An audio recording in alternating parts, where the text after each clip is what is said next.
السلام علیکم ورحمۃ اللہ وبرکاتہ۔ فہم القرآن کورس کلاس 122 میں آپ سب کو خوش آمدید ہے۔ اہلاً و سہلاً مرحبا۔ حضرت عبداللہ بن عباس رضی اللہ عنہما کا قول ہے کہ ایک مسلم ایک مسئلہ سیکھنے پہ مجھے پوری رات کے قیام سے زیادہ پسندیدہ ہے۔ نیز فرمایا بھی کہ انہوں نے یہ بھی فرمایا کہ جو شخص علم کو حاصل کرنے کو جہاد اگر نہیں سمجھتا ہے تو اس کی عقل میں اور فہم میں کچھ نقص ہے۔ ٹھیک ہے، تو ان کی جو یہ بات ہے تو اس سے کیا پتہ چلتا ہے کہ علم کا حاصل کرنا دراصل کیا ہے، یہ ایک جہاد ہے نا۔ جب انسان کا جو معاشرہ ہے الٹریٹ ہو، ان ایجوکیٹڈ ہو، اور پھر اس معاشرے میں اگر کوئی علم حاصل کرتا ہے تو پھر یہ بھی کیا ہے، چھوٹا موٹا کام نہیں ہے، بہت بڑا کام ہے، جہاد کی کیٹیگری ہے۔ اور آپ دیکھیں کہ آج جو امت ہے وہ علم سے کوسوں دور ہو چکی ہے، چاہے دنیاوی علم ہو اور چاہے دینی علوم ہو۔ دینی علوم میں تو ان بچوں کو لوگ ایڈمیشن کرانا تک نہیں چاہتے ہیں، اور ان کا فوکسڈ کیا ہے، صرف اسکول ہے، کالجز ہیں، بڑے سے بڑا کالج لے لے، بڑے سے بڑے اسکول لے لے۔ ٹھیک ہے، اچھی بات ہے، الحمدللہ اس میں بھی ان کو ایڈمیشن کرانا چاہیے، لیکن ساتھ ساتھ بچوں کو دینی تعلیم و تربیت بھی ضرور دینا چاہیے۔ تو آپ دیکھیں الحمدللہ کتنی بڑی فضیلت ہے کہ جہاد کی کیٹیگری میں ہے، اور ہم سب کیا کر رہے ہیں، جہاد کر رہے ہیں۔ تو اللہ تبارک تعالیٰ سے دعا ہے کہ اللہ سبحانہ و تعالیٰ ہم سب کی اس جو بالکل چھوٹا سا لیول ہے جہاد کا ہمارے تو بہت زیادہ جو استطاعت ہے بہت کم ہے، ہم سب خواتین ہیں، اپنے اپنے لیول پہ اپنے بس بالکل زیرو سے لے کے چل رہے ہیں، اس بالکل چھوٹے سے جو جہاد بھی جو کر رہے ہیں بس اللہ سبحانہ تعالیٰ سے دعا ہے کہ اللہ تبارک تعالیٰ اسے قبول فرمائے اور اپنے بارگاہ میں اسے قبول فرمائے اور درجات کی بلندی کا باعث بنا دے۔ تو ہم سب کے والدین اور ہم سب کے اولادوں کے درجات کی بلندی کا باعث بن جائے یہ علم کا سیکھنا سکھانا، اور اللہ سے دعا ہے کہ اللہ تبارک تعالیٰ ہم سب کو اس پر عمل کرنے کی بھی بہت زیادہ توفیق عطا فرمائے، آمین یا رب العالمین۔ نحمدہ و نصلی علی رسولہ الکریم، اما بعد، فاعوذ باللہ من الشیطان الرجیم، بسم اللہ الرحمن الرحیم، رب اشرح لی صدری ویسر لی امری واحلل عقدۃ من لسانی یفقہوا قولی، ربی زدنا علما، ربی یسر ولا تعسر وتمم بالخیر وبک نستعین، آمین یا رب العالمین۔ آج ہمارا 12 پارہ سٹارٹ ہو رہا ہے، سورہ ہود کی آیت نمبر 6 to 24 آج کا ہمارا لیسن ہے۔ آیت دیکھیں، آیت نمبر 6، بسم اللہ الرحمن الرحیم، وَمَا مِن دَابَّةٍ فِي الْأَرْضِ إِلَّا عَلَى اللَّهِ رِزْقُهَا وَيَعْلَمُ مُسْتَقَرَّهَا وَمُسْتَوْدَعَهَا كُلٌّ فِي كِتَابٍ مُبِينٍ۔ اور زمین میں کوئی چلنے والا جاندار نہیں مگر اس کا رزق اللہ ہی پر ہے، اور وہ اس کے ٹھہرنے کی جگہ اور اس کے سونپنے کی جانے کی جگہ کو بھی جانتا ہے، سب کچھ ایک واضح کتاب میں درج ہے۔ تو اللہ سبحانہ تعالیٰ یہاں فرما رہے ہیں، یہاں پہ ایک خوشخبری بھی ہے کہ دراصل کیا ہے، ہر مخلوق کا جو رزق ہے وہ کیا ہے، اللہ کے ذمے ہے۔ یہاں پہ ایک بشارت دی گئی ہے، زمین پر جتنے بھی چلنے والے بسنے والے جو مخلوق ہیں ان سب کا رزق اللہ کے ذمے ہے۔ تو اللہ کے ذمے تمام لوگوں کا رزق تو ہے، لیکن ہمارا کیا اختیار ہے کہ ہمیں یہ بھی نہیں کرنا کہ ہم بس اللہ نے ہمارے ذمے، اللہ نے جو ہے اپنے ذمے لے لیا ہمارا رزق اور ہمیں کچھ کرنے کی ضرورت نہیں ہے، لیکن کیا ہے کہ رزق کے تمام خزانے اللہ کے ہاتھ میں ہیں، مگر انسان کو بھی یہ کیا کہا گیا کہ تم محنت کرو، اس کو محنت کا بھی حکم دیا گیا ہے۔ تو اللہ تبارک تعالیٰ نے فرمایا کہ زمین پر چلنے والے جتنے بھی جاندار ہیں، چاہے وہ انسان ہو، چاہے وہ جنات ہو، چاہے وہ چرند ہو، چاہے وہ پرند ہو، چاہے زمین پر چلنے والے ہوں، چاہے پانی پہ تیرنے والے ہوں، چاہے آسمانوں پر اڑنے والے ہوں، ان تمام مخلوق کا جو رزق ہے ان کی جو بناوٹ ہے اور ان کی ضرورت کے مطابق سب کو اللہ سبحانہ تعالیٰ ان سب کو روزی پہنچاتا ہے، اور یہ اللہ تبارک تعالیٰ کا ایک اٹل وعدہ ہے، یعنی پوری لائف ٹائم اللہ تبارک تعالیٰ نے سب کے رزق کا انتظام کر دیا ہے، جو ایک کیا ہے، ایک بہت بڑا احسان ہے۔ تو اللہ تبارک تعالیٰ یہ جو رزق پہنچاتے ہیں تو یہ کیا ہے، یہ بھی رزق اللہ تعالیٰ کا جو ہم سب کو پہنچا دینا، یہ اللہ کا بہت بڑا احسان ہے۔ جب وہ ایک ایک جاندار کو روزی پہنچاتا ہے نا دنیا میں، ان کی پھر جب وہ فوت ہو جاتے ہیں سارے کے سارے لوگ، تو ان کے موت کے بعد ان کے ٹھکانے کے بھی، یعنی کہ رہنے کی بھی جگہ کو بھی اللہ تبارک تعالیٰ نے دیا، یعنی زندگی میں بھی ٹھکانہ دیا، موت کے بعد سپرد کیے جانے کی بھی جگہ کو مقرر کیا۔ تو پھر یہ کیسے پاسبل ہو سکتا ہے کہ ان کے جو وہ کہہ رہے ہیں، وہ جو کر رہے ہیں جو لوگ، تو ان کی تمام دیگر جو حال کو اللہ سبحانہ تعالیٰ اس سے بے خبر ہو؟ تو یہ پاسبل نہیں ہے نا۔ آپ دیکھیں کہ اللہ سبحانہ تعالیٰ نے ہم سب کو کتنا رزق دیا ہے نا، بے حساب رزق دیا، اور کتنا اللہ تبارک تعالیٰ نے نعمتیں دی ہیں، رزق کے ساتھ ساتھ کتنی نعمتیں ہیں۔ رزق ہم سمجھتے ہیں کہ یہ جو کھانا ہے یہی رزق ہے، تو رزق دراصل کیا ہوتا ہے؟ اللہ نے جو بھی آپ کو نعمتیں دی ہیں وہ سب کچھ رزق ہے۔ علم میں رزق ہوتا ہے، صلاحیتیں رزق ہوتی ہیں، کسی کے پاس ٹیلنٹ ہے، اس کے پاس عقل ہے، فہم ہے، یہ بھی اس کا رزق ہے۔ اور مین تو معنی یہی ہے کہ کھانا رزق، ٹھیک ہے۔ تو اس سب سے کچھ بھی اللہ سبحانہ تعالیٰ بے خبر نہیں ہے، اور جو کچھ بھی اللہ سبحانہ تعالیٰ نے پہنچایا ہے، اور جو کچھ انسان کر رہے ہیں لوگوں کے اقوال افعال، تمام لوگوں کے احوال، سب کچھ لوح محفوظ میں ہر بات نوٹڈ ہے، لکھی ہوئی ہے، ٹھیک ہے۔ تو سب کچھ اللہ کے یہاں لکھا ہوا ہے، موجود ہے۔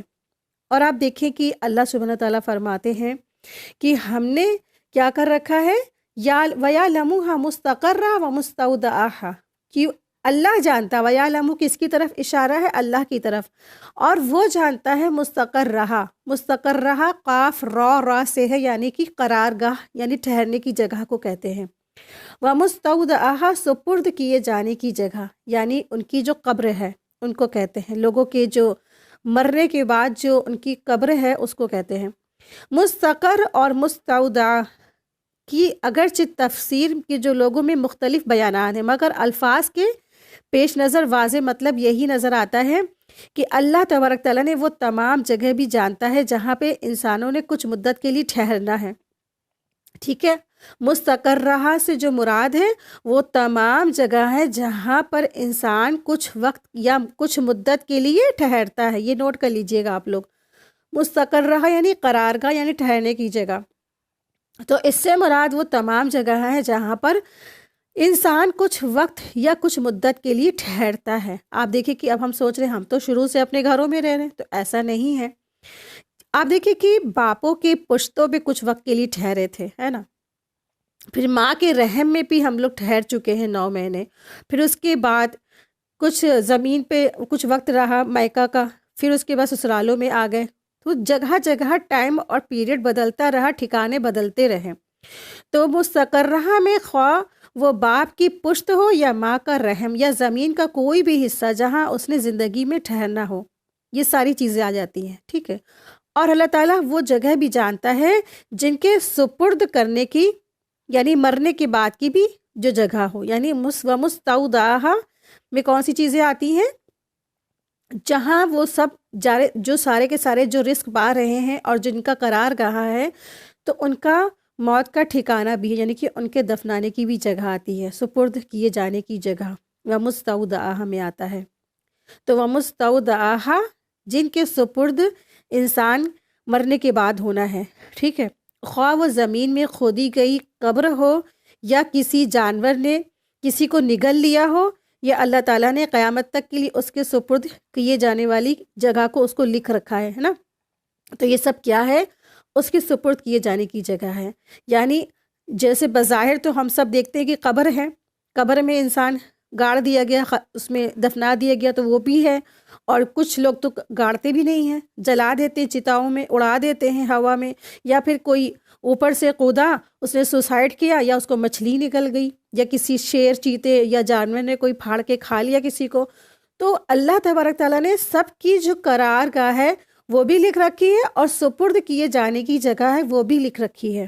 وہ سب کچھ جانتا ہے، کس کا کہاں موت ہوگی، کوئی کہاں مرے گا، کوئی کہاں جیے گا، کوئی کس طرح کس کی جو ہے نا زندگی ہے، اور کس کی کس طرح سے موت واقع ہے، یہ سب کچھ لوح محفوظ میں نوٹڈ ہے، لکھا ہوا ہے، ٹھیک ہے۔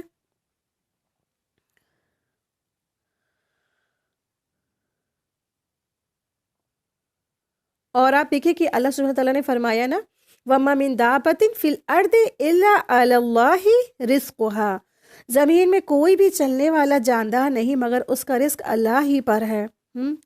تو رسول اللہ صلی اللہ علیہ وسلم نے فرمایا کہ اگر تم اللہ پر توکل یعنی بھروسہ کرو جیسا کہ اس پر توکل کا حق ہے تو یقیناً تمہیں اس طرح رزق دیا جائے گا جیسے پرندوں کو دیا جاتا ہے۔ وہ صبح تو نکلتے تو خالی پیٹ ہے مگر شام کو آتے ہیں تو ان کے پیٹ کیا ہوتے بھرے ہوئے ہوتے ہیں۔ تو اس حدیث میں صبح کا نکلنا کسب ہے اور یہ فکر نہ کرنا کہ کل کو کیا کھایا جائے گا توکل ہے۔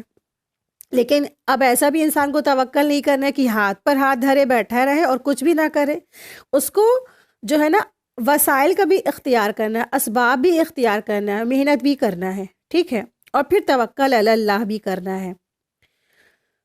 تو یہ ترمذی کی حدیث تھی اور اس کا نمبر ہے 2517۔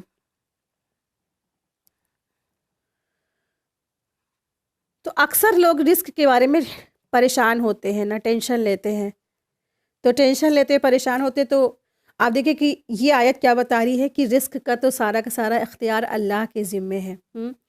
تو انسان کو کبھی بھی اپنے رزق کے لیے اپنے جو روزی ہے اس کے لیے پریشان نہیں ہونا چاہیے، اللہ سے دعائیں کرنی چاہیے۔ کبھی خدا نخواستہ کوئی پریشانی ہوتی ہے، مشکلات آتی ہیں تو اللہ سے کریں، اللہ سے دعائیں مانگیں۔ اور یہاں پہ جو الفاظ آیا کلو فی کتاب مبین، تو کتاب مبین سے مراد کیا ہے؟ لوح محفوظ ہے، ٹھیک ہے۔ آیت دیکھیں، آیت نمبر 7 ہے۔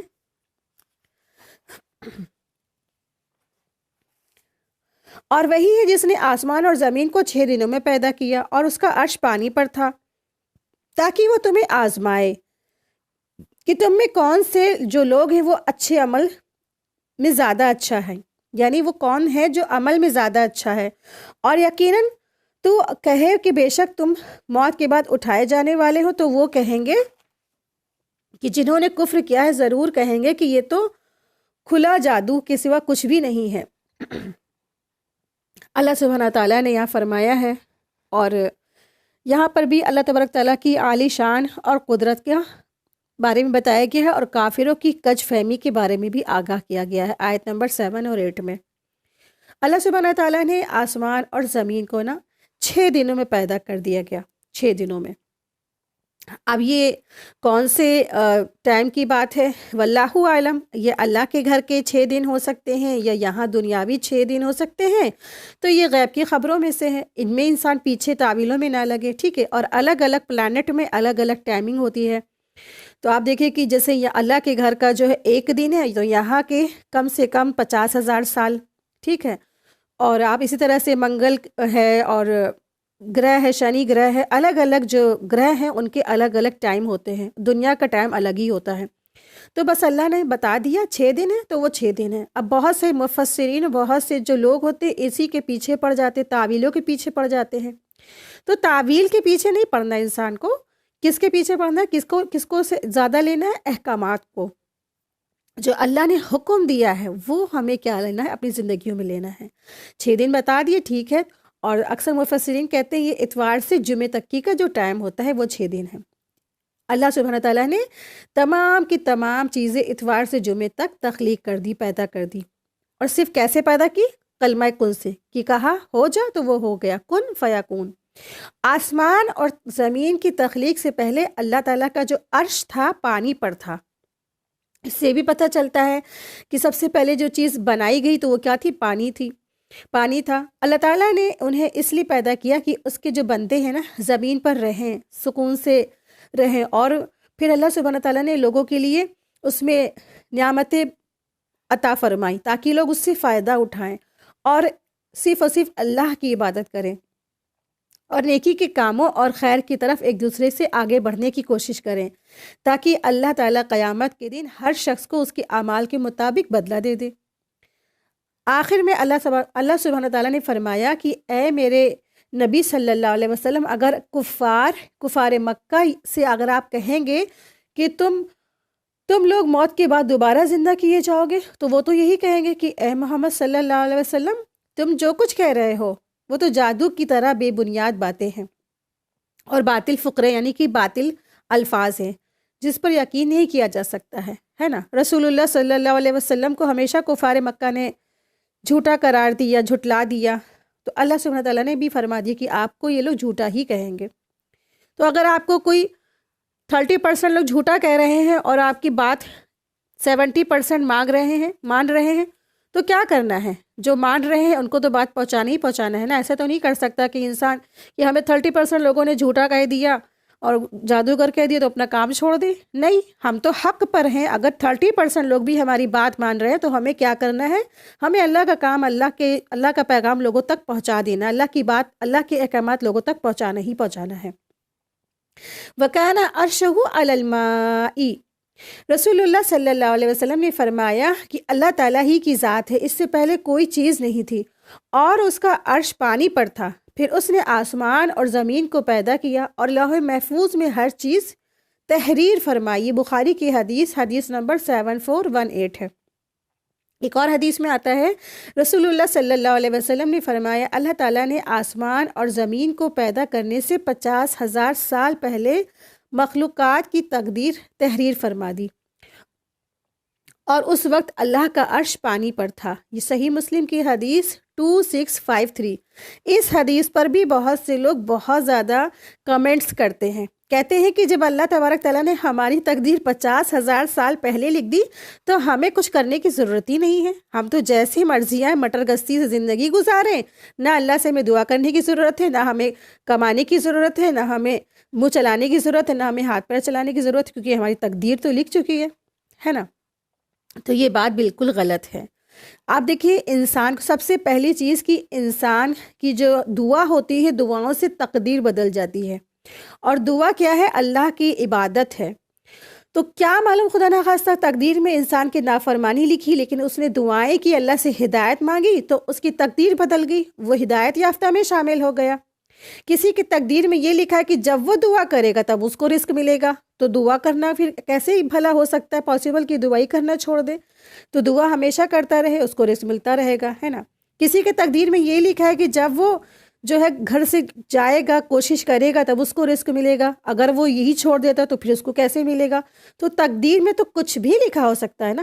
تو کمنٹس کرنے والے کیسے ہیں؟ وہ عجیب ہی لوگ ہیں۔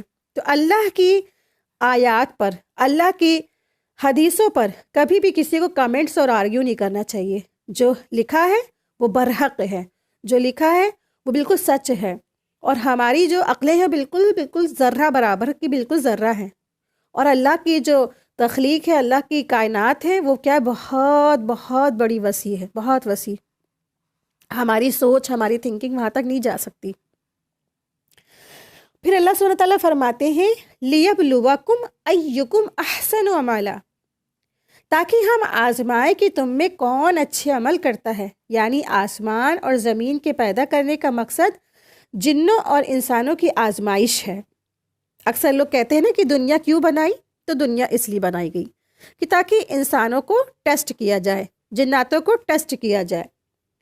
کائنات کا جو نظام ہے وہ بے مقصد نہیں ہے، ایک جو ہے مقصد ہے اس کے پیچھے، بلکہ اچھے اور برے لوگوں کی جانچ ہے، اور یہ جانچ لیا جائے اور اس پہ کون قائم ہے اور کون اچھے عمل کرتا ہے، کون اچھے عمل کر کے جنت کی طرف جاتا ہے اور کون برے عمل کر کے دوزخ کی طرف ہانک دیا جائے گا، تاکہ سارے انسانوں کو ٹیسٹ لیا جائے۔ تو یہاں یہ بات غور کرنے کی ہے کہ اللہ تعالیٰ نے احسن عمل کہا ہے، اکثر عمل نہیں کہا ہے، یعنی اچھے عمل کرو۔ یہ نہیں کہا کہ اللہ سبحانہ تعالیٰ نے زیادہ عمل کرو۔ اکثر کیا ہوتا ہے؟ زیادہ، اور احسن کیا ہوتا ہے؟ بہترین۔ تو الفاظ کیا آیا ہے؟ احسن عمل، کہ بہترین عمل کرو، چاہے اچھا ہو لیکن تھوڑا ہو، لیکن اچھا ہو، بہترین کوالٹی ہو اس کی، بہترین کوالٹی۔ اور احسن عمل کیا ہے؟ احسن عمل وہ عمل ہے جو صرف اور صرف اللہ کی خوشنودی کے لیے کیا جائے، خالص اللہ کے لیے کیا جائے، اور طریقہ رسول اللہ صلی اللہ علیہ وسلم کے مطابق ہو۔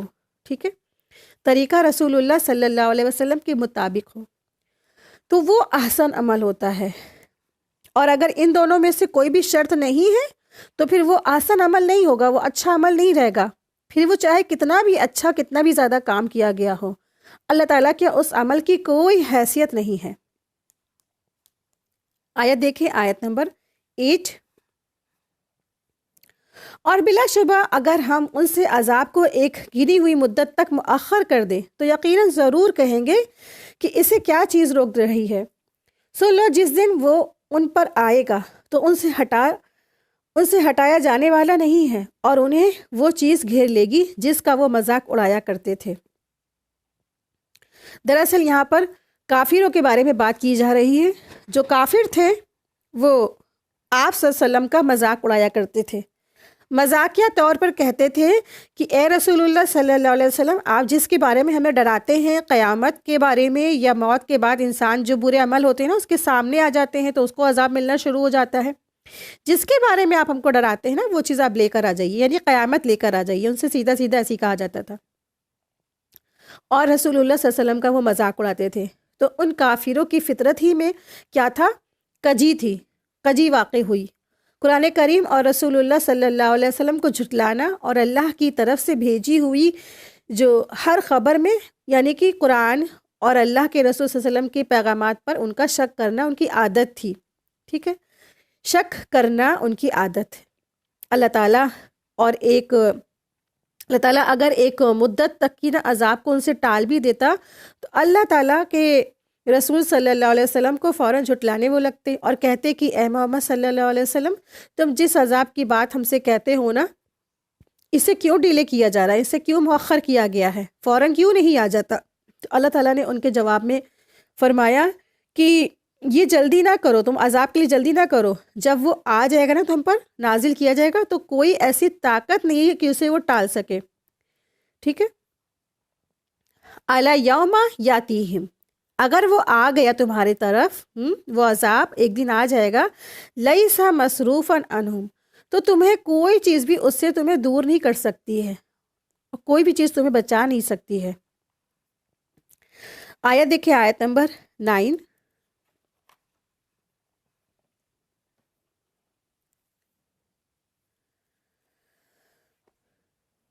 اگر ہم انسان کو اپنی کسی نعمت کا ذائقہ چکھا کر اسے اس سے لے لے تو وہ بہت ہی نا امید اور بڑا ہی ناشکر بن جاتا ہے۔ آیت 10 دیکھیں، اور اگر ہم اسے کوئی نعمت چکھائیں تو اسے سختی کے بعد جو اسے پہنچ چکی ہے تو وہ کہنے لگتا ہے کہ بس برائیاں مجھے سے جاتی رہیں، یقیناً وہ بڑا اترانے والا ہو جاتا ہے، شیخی خور ہو جاتا ہے۔ آیت نمبر 9 اور 10 میں انسان کی کم ظرفی یعنی کہ اس کی فطرت میں جو بات ہے نا وہ بتائی گئی ہے کہ اکثریت کا یہی حال ہے۔ کیا کہتے ہیں؟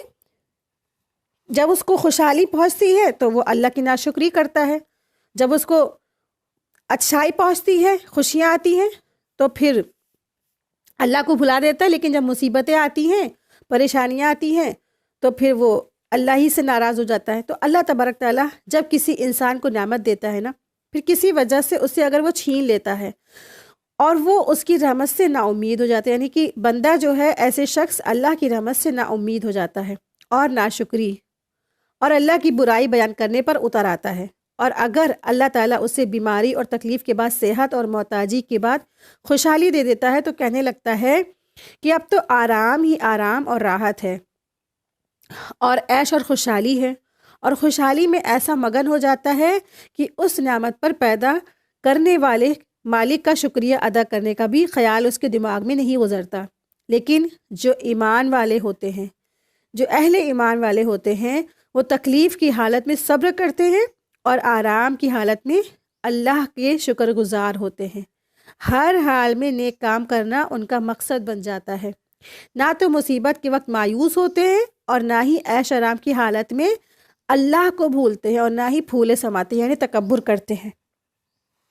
تو یہاں پہ ایک ایسے کمظرف انسان کے بارے میں بتایا جا رہا ہے، جب اس کو کوئی نعمت ملتی ہے تو وہ اللہ کی ناشکری کرتا ہے، تکبر کرتا ہے، اور جب اس سے نعمت چھن جاتی ہے تو پھر کیا کرتا ہے؟ اللہ کو بھلا دیتا ہے، اللہ پہ بلیم کرتا ہے۔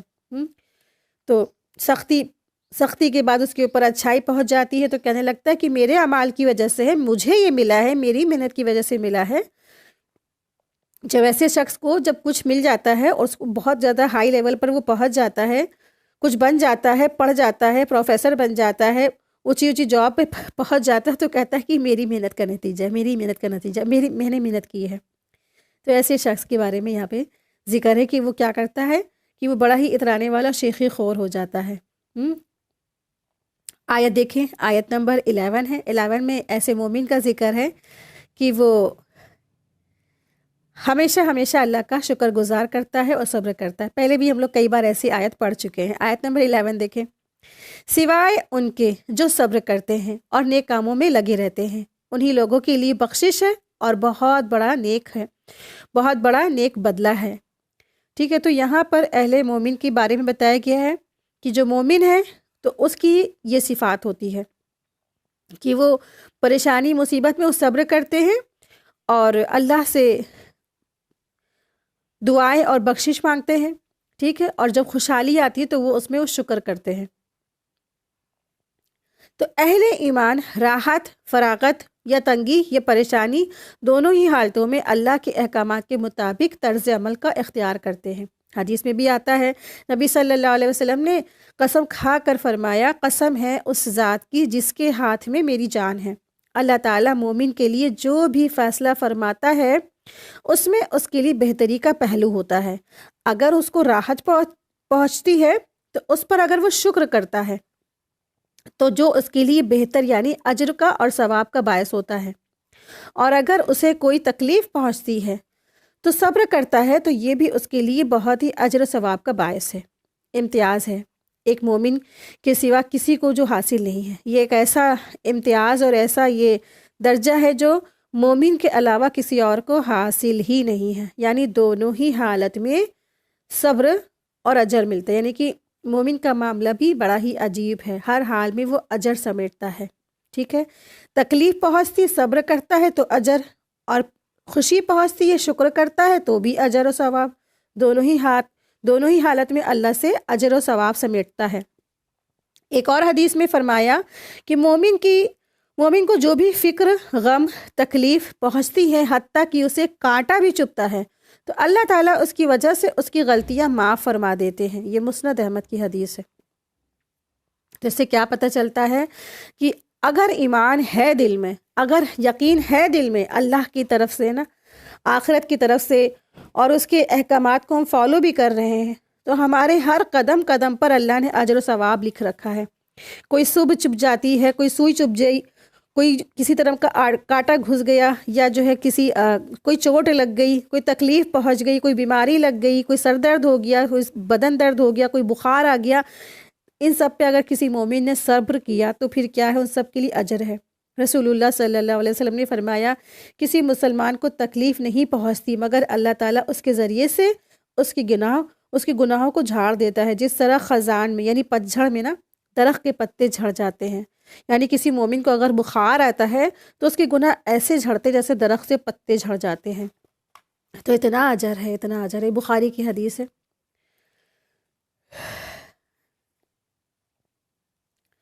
اسی طرح سے ایک شخص آیا اور اس نے رسول اللہ صلی اللہ علیہ وسلم سے فرمایا کہ ملدم کی بیماری کیا ہے؟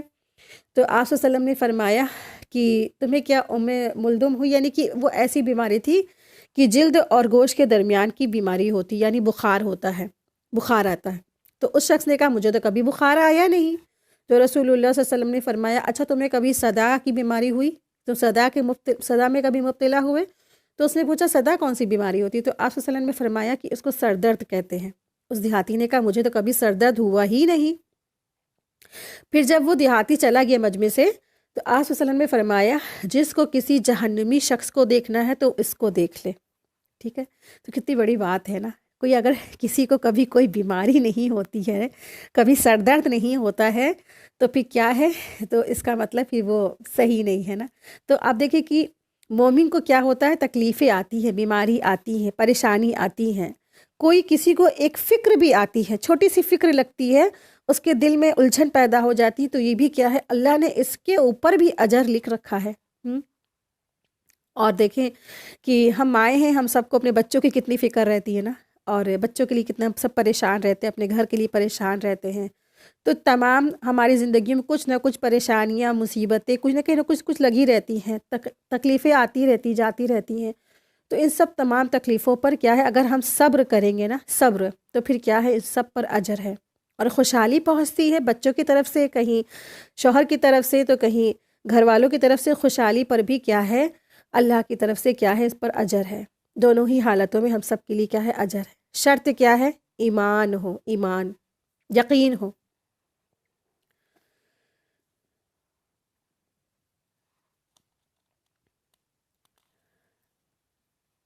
آیت دیکھیں، آیت نمبر ہے 12۔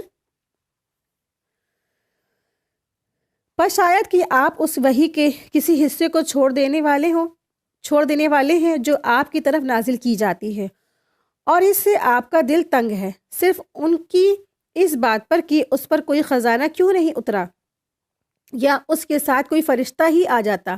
سن لیجیے، آپ تو صرف ڈرانے والے ہیں، اور ہر چیز کا ذمہ دار اللہ ہی سبحانہ تعالیٰ، ہر چیز کا ذمہ دار اللہ ہی تعالیٰ ہے۔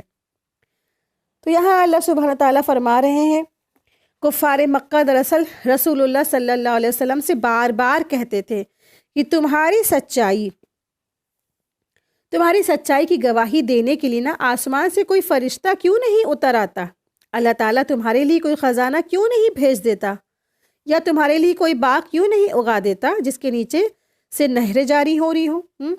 یا اور اسی طرح کے دوسرے سوالوں سے رسول اللہ صلی اللہ علیہ وسلم کبھی کبھی دل میں تکلیف بھی محسوس کرتے تھے، تو اللہ تعالیٰ نے انہیں تسلی دی ہے اور کہا کہ ایسا پچھلے نبیوں کے ساتھ بھی ہوتا رہا ہے، ان کی قوموں نے بھی انہیں جھٹلایا اور انہوں نے بھی کیا کیا، صبر کیا، اس لیے آپ بھی صبر سے کام لیجئے اور دل میں تکلیف محسوس نہ کیجئے، اور کافروں کا دل رکھنے کے لیے قرآن کی تبلیغ سے مت رکیے، جنہیں جو ہے انکاری لوگ سننا ہی نہیں چاہتے، یعنی جنہوں نے انکار کر دیا پہلے ہی سے، وہ سننا نہیں چاہتے۔ تو آپ کا تو کام کیا ہے، اللہ کا پیغام پہنچا دینا ہے۔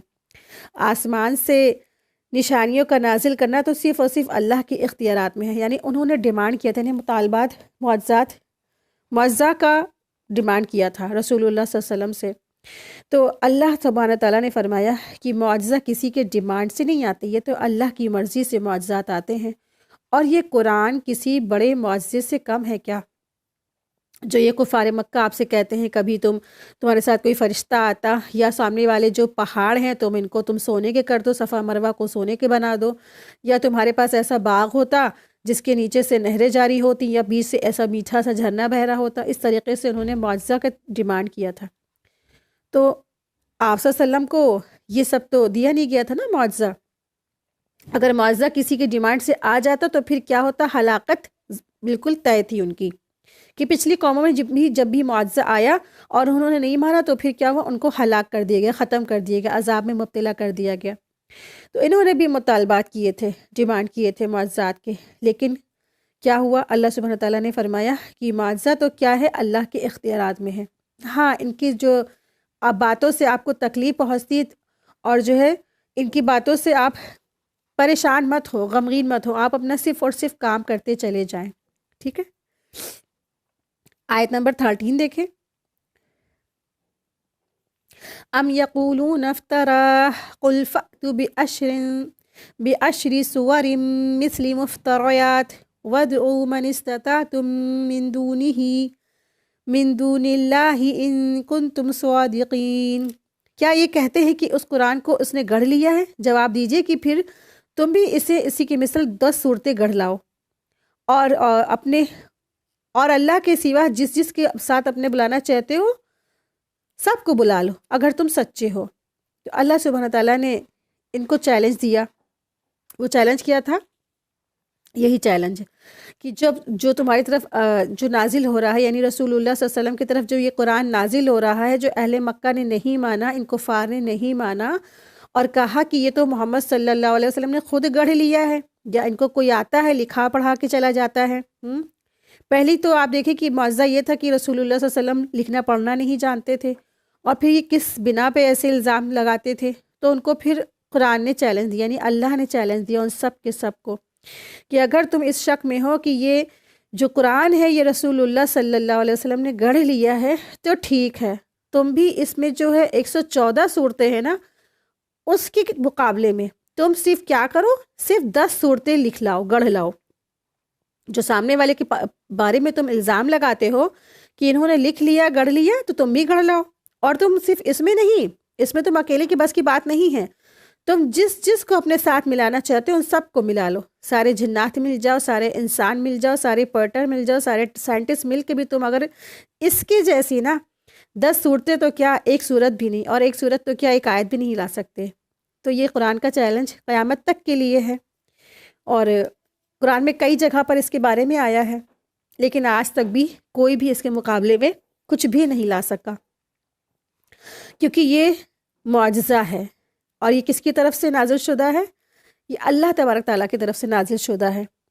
کوئی بھی اس جیسا کوئی بھی قرآن لا ہی نہیں سکا. تو اس میں 114 صورتیں تو ہیں، لیکن آپ دیکھیں کہ کوئی 10 صورتیں تو کیا کوئی اس جیسی، اس قرآن کی جیسی کوئی ایک صورت بھی نہیں پیش کر سکا، ایک آیت بھی نہیں پیش کر سکا. اور کہا اتنی بڑی بات کہ نعوذ باللہ اللہ کے رسول صلی اللہ علیہ وسلم نے اسے گڑھ لیا ہے. کوئی جنات آتا ہے، کوئی فلا فلا آتا ہے، کوئی شخص لکھا پڑھا کے چلا جاتا ہے. تو آیت نمبر 12 to 14 تک حضرت محمد صلی اللہ علیہ وسلم کے رسول اور جو قرآن ہے نا اللہ کا کلام ہے، اس کے بارے میں بتایا گیا ہے. ان آیت میں بتایا گیا کافروں کے جو اعتراضات کا ذکر ہے، وہ اعتراضات کرتے تھے کہ محمد صلی اللہ علیہ وسلم واقعی اللہ کے رسول ہیں، تو انہیں تو کوئی خزانہ کیوں نہیں اتارا گیا ان کے اوپر، یا تو کوئی فرشتہ ان کے ساتھ آ جاتا، اور یا پھر جو ہے جو یہ قرآن ہے تو پھر یہ جو دراصل اس کے بارے میں انہوں نے کہا کہ یہ جو قرآن ہے یہ آپ صلی اللہ علیہ وسلم نے گڑھ لیا ہے. تو اللہ سبحانہ تعالیٰ نے ان کا جواب دیا. یہ جواب میں اللہ نے ان کو چیلنج دیا، مقابلے میں قرآن جیسی 10 صورتیں لے آؤ. تو اللہ کے رسول صلی اللہ علیہ وسلم کو تسلی بھی دی گئی کہ کافر چیلنج کو قبول نہیں کر سکتے ہیں، اور نہ ہی وہ کیا کریں گے، اس کو ایکسیپٹ کر سکیں گے. ان کے بس کی بات بھی نہیں ہے. قرآن اللہ کا کلام ہے اور اس کے کامل علم کا مظاہرہ ہے. کوئی انسان اللہ کے کلام جیسا کلام کبھی بھی نہیں پیش کر سکتا، لہٰذا اللہ تعالیٰ ہی معبود حقیقی ہے. ٹھیک ہے، تو یہ اللہ کی طرف سے نازل شدہ ہے نا. جب الہ کوئی چیز نازل کرتا ہے تو بندے کیسے اس کی جیسے لا سکتے ہیں نا، وہ اس کی استطاعت ہی نہیں رکھتے ہیں.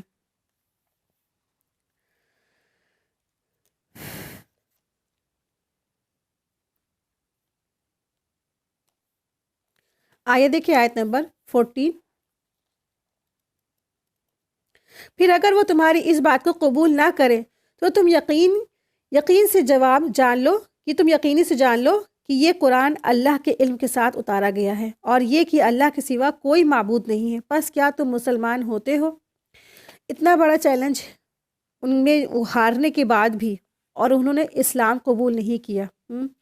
قرآن جیسی صورتیں نہیں لا پائے، قرآن جیسی آیات نہیں لا پائے. تو ان سے پوچھا جا رہا ہے کہ اگر تم نہیں کر سکتے اور ہرگز نہیں کر سکتے تو تم کیا اسلام قبول کرتے ہو؟ تو انہوں نے قرآن کے اوپر جو ہے ہار ماننے کے باوجود بھی اسلام نہیں قبول کیا. بہت سارے لوگ ہیں نا آج، آپ دیکھتے ہوں گے قرآن کے بارے میں سب کچھ جانتے ہیں، مانتے ہیں، کہتے بھی ہیں کہ اس پوری دنیا کو چلانے والا صرف اور صرف ایک ہی ہے، لیکن تب بھی اللہ کے ساتھ بہتوں کو شریک ٹھہراتے ہیں، اور قرآن کی جو بات ہے اس کو نہیں مانتے ہیں اور شرک کرتے ہیں. آیت دیکھیں، آیت 15، آیت نمبر 15 اور 16 میں جو فرمایا گیا ہے کہ طلب کر لو کہ تمہیں دنیا چاہیے یا آخرت چاہیے. تم جانچ لو اپنے آپ کو، تم طے کر لو کہ تمہیں دنیا کے تم طالب غار ہو یا آخرت کے طالب غار ہو. ان آیات میں واضح کیا گیا ہے کہ جو کوئی بھی دنیا کا طالب غار ہے تو اسے اس کی محنتوں کا صلہ دنیا میں ہی دے دیا جائے گا، اور ایسے بدنصیب انسان کے لیے آخرت میں نا سوائے جہنم کی آگ کے کچھ بھی نہیں ہے. تو یہی بتائے گی. آیت دیکھیں، آیت نمبر 15. جو شخص دنیا کی زندگی اور اس کی زینت پر فریقہ ہو اور چاہتا ہے کہ ہم ایسوں کو ان کے کل اعمال کا بدلہ یہی بھرپور پہنچا دے تو اور یہاں انہیں کوئی کمی نہیں کی جائے گی. ہاں، یہی وہ لوگ ہیں. آیت 16 دیکھیں، یہی وہ لوگ ہیں جن کے لیے آخرت میں سوائے آگ کے کچھ بھی نہیں ہے، اور جو کچھ انہوں نے یہاں کیا ہوگا وہاں سب عقارت ہے، اور جو کچھ ان کے اعمال تھے سب برباد ہو جانے والے ہیں. دراصل یہاں پہ ایک ایسے شخص کے بارے میں بات ہو رہا ہے، چاہے وہ ایک ریاکاری کرنے والا شخص ہو سکتا ہے، یا وہ یہود یا نصارہ ہو سکتا ہے، یا پھر ایسا شخص جو صرف دنیا والوں کو خوش کرنے کے لیے کام کرتا ہے، تو اس کا جو سارا کا سارا عمل ہے کیا ہے، اللہ سبحانہ تعالیٰ کیا سب کے سب کیا ہے، راکھ بنا کر اڑا دیا جائے گا، کوئی فائدہ نہیں۔ آپ نے دیکھا ہوگا بہت سارے لوگ اچھے اچھے کام تو کرتے ہیں، ایکم احسن عمل تو کرتے ہیں نا، احسن عمل کرتے ہیں، لیکن نیت میں ملاوٹ آنے کی وجہ سے وہ ریاکاری میں لکھ دیا جاتا ہے۔ وہ جب کام کر رہے ہوتے اچھے اچھے تو وہی چاہتے ہیں کہ فلاں نے بھی دیکھا ہوتا، اسٹیٹس پہ بھی لوگ لگا دیتے ہیں، جتا بھی دیتے ہیں اپنے الفاظوں سے، ہاں بھائی ہم بھی جو ہے نا نماز پڑھتے ہیں 5 ٹائم کی، ارے بھائی ہم سے تو کوئی فجر کی نماز چھوٹتی نہیں ہے، ارے بھئی تہجد کی نماز تو ہم سے قضا ہی نہیں ہوئی ہے، تو کس کے لیے نماز پڑھی، کس کے لیے حج کیا، کس کے لیے دین حاصل کیا، کس کے لیے جہاد کیا؟ دنیا والوں کے لیے، دنیا والوں کی تعریفیں چاہنے کے لیے۔ تو جو شخص جو دنیا والوں کی تعریفیں چاہے گا، دنیا والوں کی واہواہی چاہے گا، اللہ تبارک تعالیٰ تو فرما ہی رہے ہیں، جو شخص دنیا کا طلبگار ہے تو اس کو دنیا والوں کی طرف سے جو کچھ چاہتا ہے وہ دے دیا جائے گا، ہاں لیکن آخرت میں اس کا کوئی حصہ نہیں ہوگا، آخرت میں تو پھر اس کے لیے کیا ہے، بس ہمیشہ ہمیشہ کے دائمی اس کے لیے عذاب ہے۔ عمل صالح کے بدلے جو صرف اور صرف دنیا چاہتے ہیں نا، تو اللہ تبارک تعالیٰ ان کو دے دیتے ہیں، نیم، فیم، شہرت، عزت، ریسپیکٹیشن سب کچھ مل جاتی ہے ان کو، لیکن اللہ کیا وہ خالی ہاتھ و کنگال ہوں گے، کچھ نہیں ہوگا ان کے ہاتھ میں۔ آیت دیکھیں، آیت نمبر 17،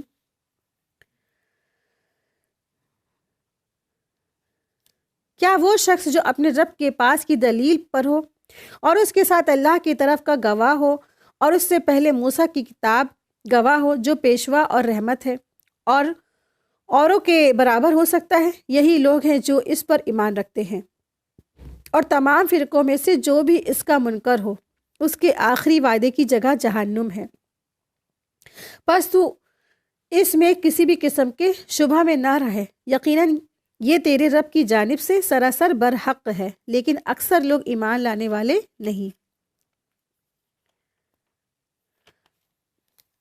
آیت نمبر 17 میں رسالت محمدی صلی اللہ علیہ وسلم سب سے بڑا گواہ دراصل کیا ہے؟ قرآن مجید ہے۔ آیت میں بتایا گیا ہے، آگاہ کیا گیا ہے کہ نبی کریم صلی اللہ علیہ وسلم کی حیات مبارک اور ولادت سے لے کر ظہور نبوت تک انتہائی پاکیزہ تھی۔ نبوت کے ظہور اور قرآن کے نزول نے آپ صلی اللہ علیہ وسلم کے کردار کی سچائی پر مہر تصدیق کر دی۔ قرآن سے پہلے بھی رحمت بھرے ہوئے احکامات شریعت تورات میں تھے، اب یہی رحمت قرآن کی صورت میں ہمارے اوپر برسی ہے۔ یہ ایسی یقینی حقیقت ہے جس پر شک کرنے کا کوئی گنجائش نہیں ہے۔ سلیم الفطرت جو لوگ ہوتے ہیں اس قرآن پر ایمان لا کر رسول اللہ صلی اللہ علیہ وسلم کے برک ہونے کی گواہی بھی دیں گے، البتہ لوگوں کی اکثریت ایمان لانے سے محروم رہے گی اور وہ جہنم کا ٹھکانہ ہونے والے ہیں ان کا۔ تو اللہ سبحانہ تعالیٰ نے فرمایا یہاں پر کہ منکرین جو کافر ہیں، جو انکار کرنے والے ہیں رسول اللہ صلی اللہ علیہ وسلم کا اور قرآن کا، اسلام کا، اور جو بھی لوگ ہیں جتنے بھی منکرین اور کافر کے مقابلے میں جو اہل فطرت ہے یعنی اہل ایمان کا یہاں پہ تذکرہ کیا جا رہا ہے۔ افمن کان علی بینۃ، کیا وہ شخص جو اپنے رب کی طرف سے ایک واضح دلیل پر ہو، علی بینۃ من ربہ سے مراد وہ فطرت ہے جس پر اللہ تعالیٰ نے انسانوں کو پیدا فرمایا ہے، اور وہ ہے الہیہ واحد کا اعتراف اور اس کی عبادت۔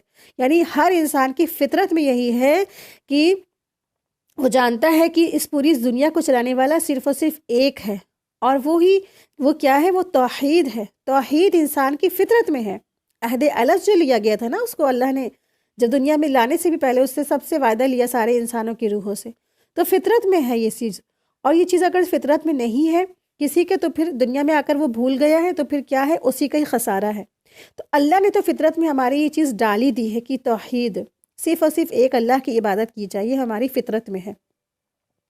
وَيَتْلُوهُ شَاهِدٌ مِّنْهُ میں گواہ سے مراد قرآن یا محمد صلی اللہ علیہ وسلم ہے، جو اس فطرت کی صحیح طرف سے دعوت دینے اور اس کی نشاندہی کرتے ہیں۔ ٹھیک ہے، اور اس سے پہلے بھی کیا ہوا ہے؟ موسیٰ علیہ السلام کی کتاب تورات بھی تھی، جو پیشوا اور رحمت کا سبب ہوئی، یعنی یہ کتاب موسیٰ علیہ السلام بھی قرآن پر ایمان لانے کی طرف رہنمائی کرنے والی ہے، یعنی قرآن کریم جو ہے۔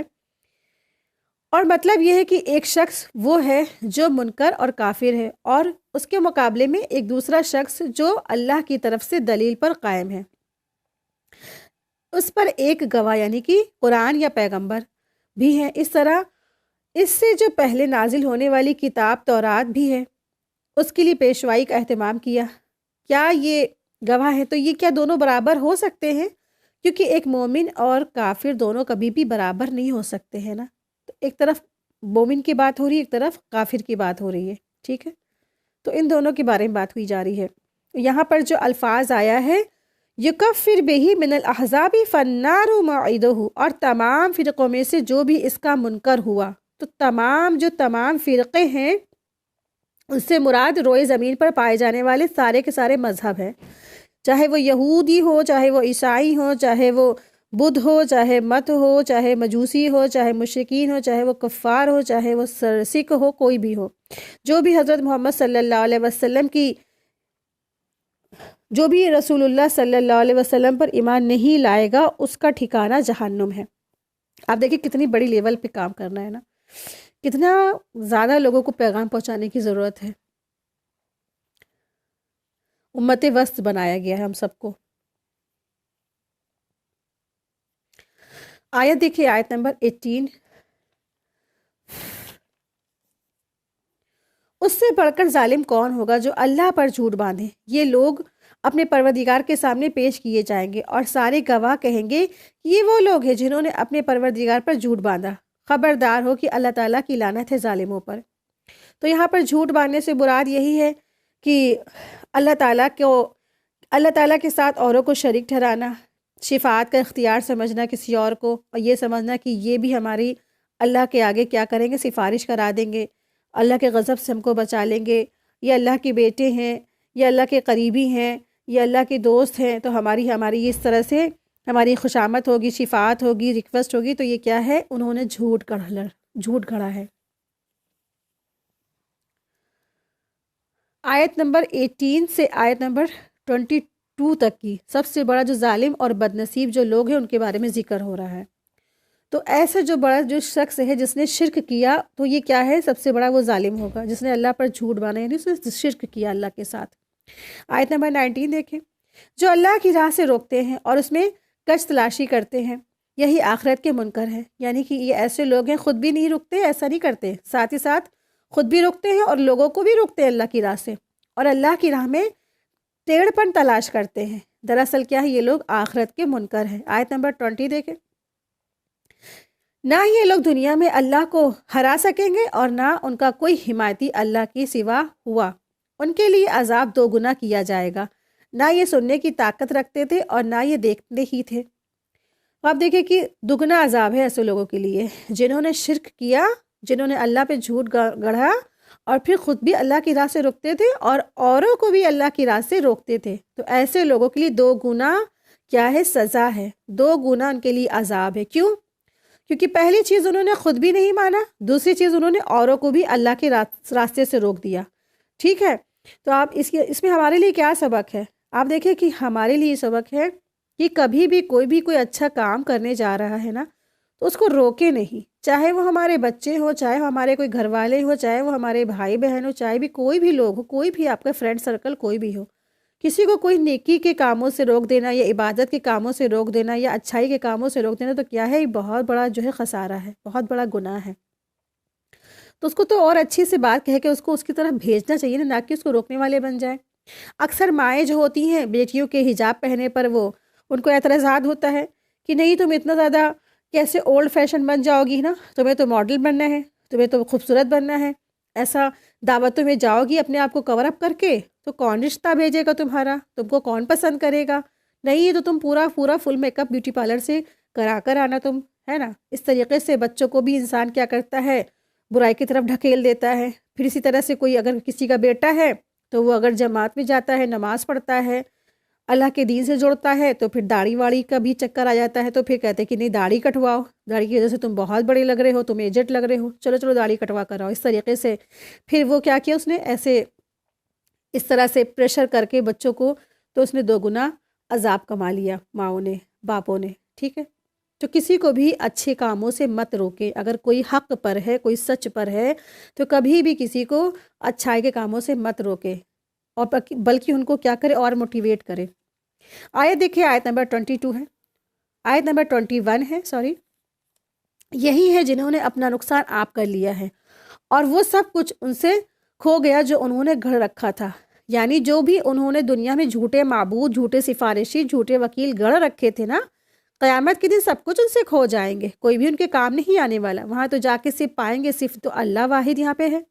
دنیا میں ہم کہتے تھے نہیں، اللہ کے ساتھ تو اور بھی شریک شرکا ہیں، یہ ہماری ریکویسٹ اور سفارش سب کرائیں گے، لیکن آخرت میں تو صرف اللہ ہی اللہ ہے۔ سب کچھ ان سے بکھر جائیں گے، کھو جائیں گے، جو جھوٹ وہ دنیا میں گڑتے ہیں۔ آیت 22،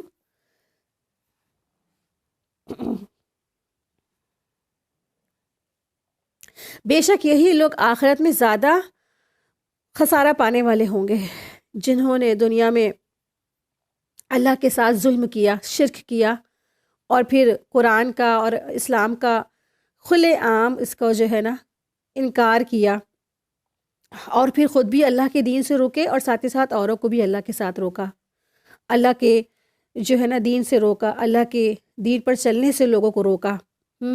تو قیامت کے دن کیا ہوگا؟ سب سے بڑا یہی خسارے پانے والے ہوں گے، خسارے میں ہوں گے، نقصان والے ہوں گے یہ سب۔ آیت 23 دیکھیں، یقیناً جو لوگ ایمان لائے ہیں اور انہوں نے کام بھی نیک کیے ہیں اور اپنے پالنے والے کی طرف جھکتے رہے ہیں، وہی جنت میں جانے والے ہیں جہاں وہ ہمیشہ ہمیشہ رہنے والے ہیں۔ تو یہاں مومنین کی صفات ہے، جو خوش نصیب لوگ ہیں، وہ خوش نصیب کون لوگ ہیں؟ بد کرداروں کو بتانے کے بعد اللہ سبحانہ تعالیٰ خوش نصیب لوگوں کے بارے میں ذکر فرما رہے ہیں۔ اگر ہمیں اپنا بھی جائزہ لینا ہے، کہیں خدا نخواستہ اس میں سے کوئی بھی ایسی صفات جو ہم میں تو نہیں ہے، تو الحمدللہ اللہ کا لاکھ لاکھ شکر ہے کہ اس میں سے کوئی بھی صفات ہم میں سے نہیں ہے۔ پھر اگر ہم یہاں پہ دیکھیں، اپنا جائزہ لیں کہ ایمان والوں میں کیا یہ صفات ہمارے اندر ہے، تو الحمدللہ اگر ہے تو وہی ہے کہ خوش نصیب ہیں ہم سب۔ تو آپ دیکھیں کہ جو لوگ ایمان لائے، ایمان ایسا ایمان جس میں کوئی شک نہیں ہے، پکا یقین ہو، ایمان ہو جس کے ساتھ کوئی بھی شرک نہ ہو، کوئی بھی کفر نہ ہو، ایسا ایمان انہوں نے ایمان لائے، اور پھر کیا کیے؟ احسن عمل بھی کیے، وعامل الصالحات بھی کیے۔ ٹھیک ہے، ایمان کے بعد اللہ سبحانہ تعالیٰ جیسے ہی ایمان کی ذکر کرتے ہیں، ویسے ہی اس کے بعد نیکسٹ اسٹیپ کیا ہوتا ہے؟ عامل الصالحات کا بھی ذکر ہوتا ہے۔ صرف اور صرف آپ دیکھیں کہ اگر کسی کے سامنے کھانا رکھ دیا، اس میں نمک نہیں ڈالا، تو پھر کیا ہوگا، ہے نا، کھانا میں ٹیسٹ نہیں ہوگا نا۔ تو کھانے میں جو اس کی جان ہے نا، تو وہ نمک کیا ہے؟ ایمان ہے، اور کھانا بھی کیا ہے؟ کھانا بھی اس کے آگے جو احسن عمل ہے، عمل الصالحات، وہ کیا ہے؟ کھانا ہے۔ عمل الصالحات کیا ہے؟ وہ کھانا ہے، اور ایمان کیا ہے؟ نمک۔ تو عمل الصالحات میں ضروری ہے کہ ایمان ہو، اور ایمان نہیں تو عمل الصالحات نہیں۔ ایمان کے ساتھ عمل الصالحات بھی کیا ہوتا ہے؟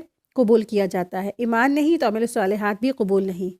تو ایمان بھی اگر لائیں تو پھر اس کے ساتھ ساتھ ہمیں کیا کرنا ہے؟ عمل الصالحات کرنا ہے، اچھے اچھے عمل کرنا ہے، احسن عمل کرنا ہے۔ تو نیک عمل میں کیا کیا چیزیں آ جاتی ہیں؟ نماز ہے، روزہ ہے، زکوٰۃ ہے، صدقات ہے، حج ہے، اچھا اخلاق ہے، اور اپنے رشتہ داروں سے اچھا حسن سلوک کرنا ہے۔ ایک گھر میں ہم رہ تو رہے ہوتے ہیں، ایک گھر میں ہم لوگ بسے تو ہوتے ہیں، لیکن ہمارے دل کیا ہوتے ہیں؟ پھٹے ہوئے ہوتے ہیں نا۔ تو یہ جو ہمارا رویہ ہے، ہمارا غصیلا جو رویہ ہے، ہمارا اخلاق جو ہے نا، اس کو بہت زیادہ سدھارنے کی ضرورت ہے، اصلاح کرنے کی ضرورت ہے۔ کہ اگر آپ کسی کو، سامنے والے کو معاف کر دیتے ہیں، گزر کرتے ہیں نا، تو اللہ کے لیے کریں اور اللہ کی رضامندی کے لیے کریں، تو یہ کیا ہے؟ یہ اللہ کی رب کی رضا والے کام ہوں گے۔ تو نماز پڑھتے ہیں اول وقت میں، لیکن دل دکھاتے ہیں سب کا، ماں باپ کا، بھائی بہن کا، ساس سسر کا، یا بھائی بھاوج کا، یا نن کا، تو پھر کیا ہے؟ ایسی نماز مقصود نہیں ہے۔ نماز تو وہ مقصود ہے جو اس میں اللہ راضی ہو، پھر لوگ بھی راضی ہوں، ہے نا۔ اللہ کے آگے جھکتے ہیں لوگ، لیکن کیا ہے؟ لوگوں کو زبانوں سے کتنی تکلیف پہنچاتے ہیں، تانے دیتے ہیں، گندی گندی بات کہتے ہیں، غیبتیں کرتے ہیں، جھوٹ بولتے ہیں، چغلی کرتے ہیں، تو پھر ایسی نماز اللہ کو مقصود نہیں ہے۔ اول وقت میں نماز بھی پڑھیں، اچھے اچھے کام بھی کریں، اور لوگوں کا دل نہیں دکھائیں، لوگوں کے دلوں کو راضی رکھیں، ہے نا۔ اللہ تعالیٰ کو یہ سخت پسند نہیں ہے، بالکل ناپسندیدہ ہے کہ اللہ تعالیٰ کے بندے کا کسی کا دل دکھایا جائے۔ کوئی اگر نیک بندہ ہو، اس کو غلط سلط بات کہہ کے، لڑائی جھگڑا کر کے پھر کیا کریں، اس کا دل دکھائیں، تو پھر کیا ہے، ایسی نمازیں تو پھر منہ پر مار دی جائیں گی قیامت کے دن، ہے نا۔ سب سے پہلا سب سے وزنی چیز جو ہے، جو قیامت کے دن اعمال کے ترازو میں جو رکھا جائے گا، وہ اخلاق ہے۔ اخلاق، انسان کا نیچر بہت اچھا ہونا چاہیے، اور خاص کر کے جو ہمارا اخلاق ہے، ہمارے اپنے گھر والوں میں اچھا ہونا چاہیے، سسرال میں اچھا ہونا چاہیے، میکے میں اچھا ہونا چاہیے، محلے میں اچھا ہونا چاہیے، لوگوں سے اچھا ہونا چاہیے، سفر میں، ہم سفر میں ہو تو بھی اچھا ہونا چاہیے۔ بہترین جو مومن ہے اس کا اخلاق اچھا ہو، بس یہ ہے۔ اور پھر وہ جو عمل صالحات کرتے ہیں، وہ روزہ بھی رکھتے ہیں، زکوٰۃ بھی ادا کرتے ہیں، اور پھر زکوٰۃ ہی نہیں، وہ اچھے اچھے کیا کرتے ہیں، اللہ کی راہ میں اپنے پاس جو ضرورت سے زیادہ چیزیں ہیں، مال ہے اور جو ہے سامان ہے، وہ اللہ کی راہ میں خرچ کرتے ہیں۔ تو یہ ہے عمل الصالحات۔ آیت ہے آیت نمبر 24۔ ان دونوں فرقوں کی مثال اندھے اور بہرے اور دیکھنے سننے والے جیسی ہے۔ کیا یہ دونوں مثال میں برابر ہو سکتے ہیں؟ کیا پھر بھی تم نصیحت حاصل نہیں کرتے؟ تو یہاں پہ اللہ سبحانہ تعالیٰ نے بد نصیبوں اور خوش نصیبوں کی مثال دی ہے، جو بد نصیب ہے وہ اور جو خوش نصیب ہے وہ۔ تو اس آیت میں فرمایا گیا بد نصیب لوگ در حقیقت اندھے اور بہرے ہیں، اس کے مقابلے میں خوش نصیب لوگ دیکھنے والے اور سننے والے ہیں۔ کیا یہ دونوں برابر ہو سکتے ہیں نا؟ تو نہیں، ہرگز برابر نہیں ہو سکتے۔ دیکھنے سننے والے اور نہ دیکھنے سننے والے برابر نہیں ہو سکتے نا۔ تو پس ہے لوگوں، تم کیوں نہیں نصیحت حاصل کرتے؟ جو دیکھنے والا ہے، ایک کی مثال ہے جو اندھا اور بہرا ہے، اندھے بہرے کی طرح ہے، اور دوسرے کی مثال جو دیکھنے اور سننے والے کی طرح ہے۔ کافر دنیا میں حق کو کیا کرتا ہے، دیکھتا سنتا نہیں ہے، اس سے محروم ہے، اور آخرت میں نجات میں بھی راستے سے بہرا ہے۔ اسی طرح اس کے سامنے حق کے دلائل آنے کے بعد بھی وہ سننے سے بہرا ہے، اسی لیے ایسی باتوں سے وہ محروم رہتا ہے، پھر اس کے لیے وہ فائدہ مند بھی نہیں ہوتی ہیں۔ اور اس کے اپوزٹ مومن کا معاملہ کیا ہے؟ وہ حق کو دیکھنے والا ہوتا ہے، حق اور باطل کے درمیان تمیز کرنے والا ہوتا ہے، چنانچہ وہ حق اور خیر کی پیروی کرتا ہے، دلائل کو سنتا ہے، اور ان کے ذریعے سے شبہات اور باطل سے اجتناب بھی کرتا ہے۔ تو یہ دونوں برابر کبھی نہیں ہو سکتے ہیں، ایک مومن اور کافر کبھی برابر نہیں ہو سکتے۔ تو یہی کہا جا رہا ہے کہ تم کیوں نہیں نصیحت حاصل کرتے؟ تو نصیحت حاصل کرو۔